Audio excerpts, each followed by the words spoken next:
Hello friend, નરવણસિંહ વ્લોગમાં ફરી તમારું હાર્દિક સ્વાગત કરું છું. આજનો વિડીયો છે તેનેશ્વર મહાદેવ મંદિર, તેના ગામ ઓલપાડ. આ મંદિરનો ઇતિહાસ એવો છે કે તાપી પુરાણ અને સ્કંદ પુરાણમાં આ મંદિરનો ઉલ્લેખ કરવામાં આવ્યો છે. તો ચાલો મિત્રો, સંપૂર્ણ ઇતિહાસ જાણીએ તેનેશ્વર મહાદેવ મંદિર ઓલપાડ.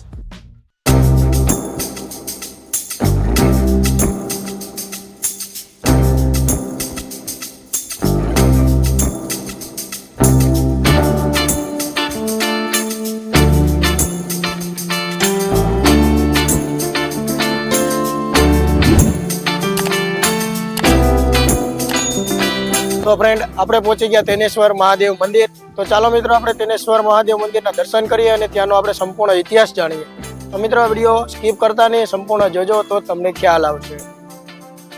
બ્રહ્મા વિષ્ણુ મહેશ શ્રી ગુરુ દત્તાત્રેય સ્વરૂપ ત્રિલિંગ, જેને દેવોએ તીર્થરાજ ગણાવ્યું તે સ્વયંભૂ શિવલિંગ એટલે તેનેશ્વર મહાદેવ મંદિર, તેના ગામ. તેનેશ્વર મહાદેવ નામ કેવી રીતે પાડવામાં આવ્યું? ચાલો મિત્રો, તો આપણે આગળ ઇતિહાસની વાત કરીએ. જ્યાં દેવો સમુદ્ર બાદ અમૃતનું સેવન કર્યા, સૂર્યપુત્રી તાપી અને સમુદ્રના સંગમ સ્થાન ભેગા મળ્યા.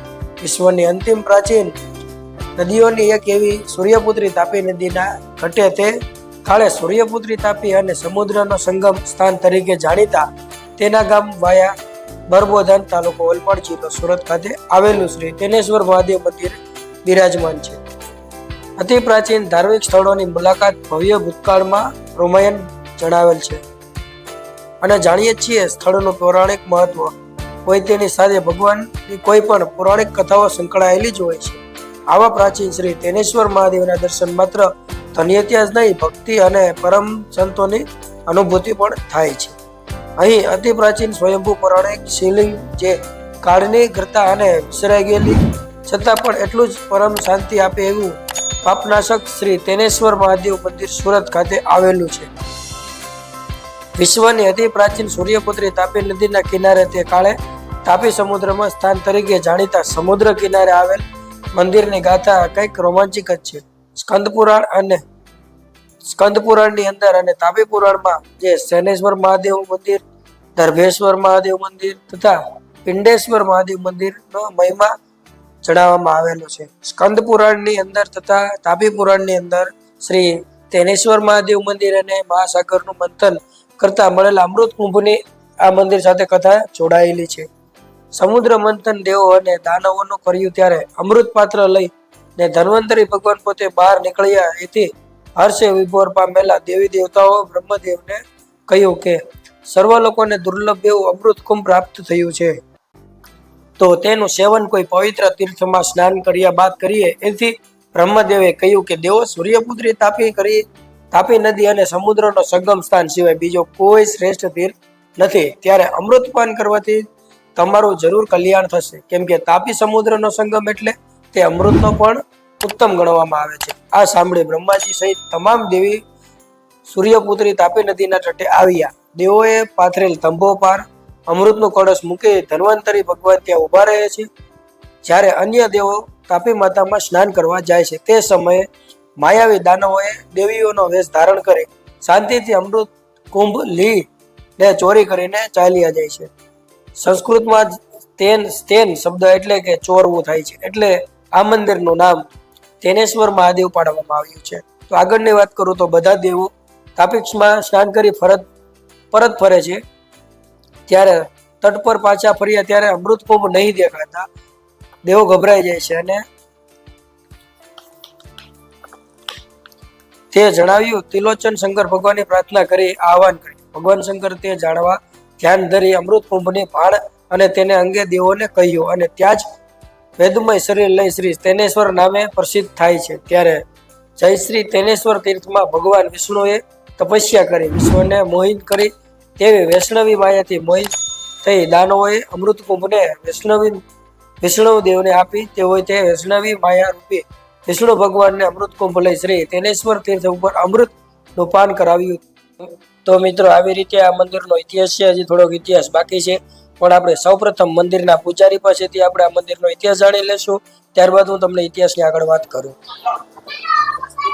આ સમુદ્ર મંથનથી જોડાયેલું છે મંદિર મહાદેવ.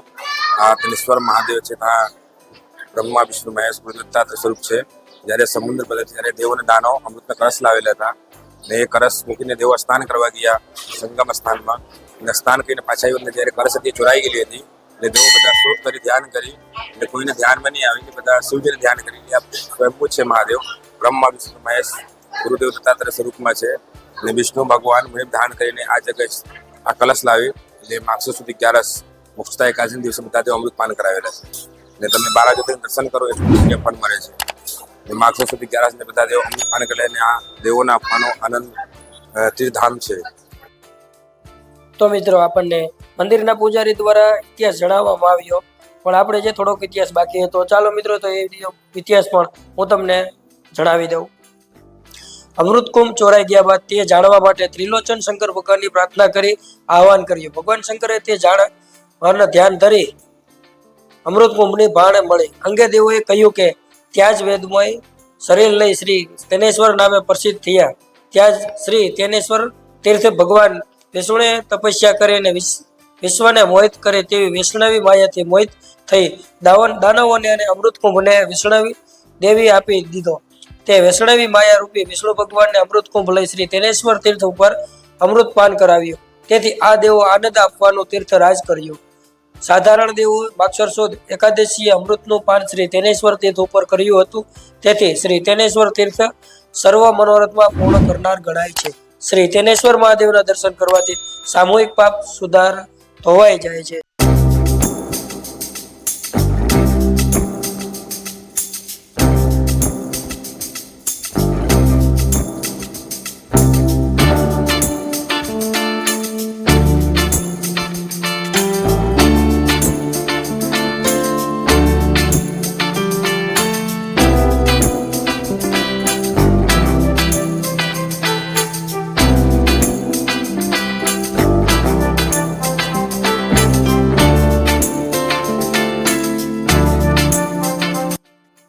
આ હતો તેનેશ્વર મહાદેવ મંદિરનો ઇતિહાસ.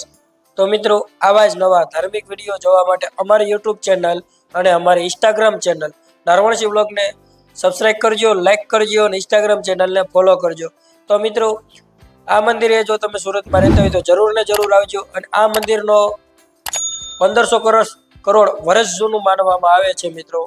અને આનો સંપૂર્ણ ઇતિહાસ આ મંદિરે તમે જશો તો ત્યાં પણ લખેલો જ છે મિત્રો.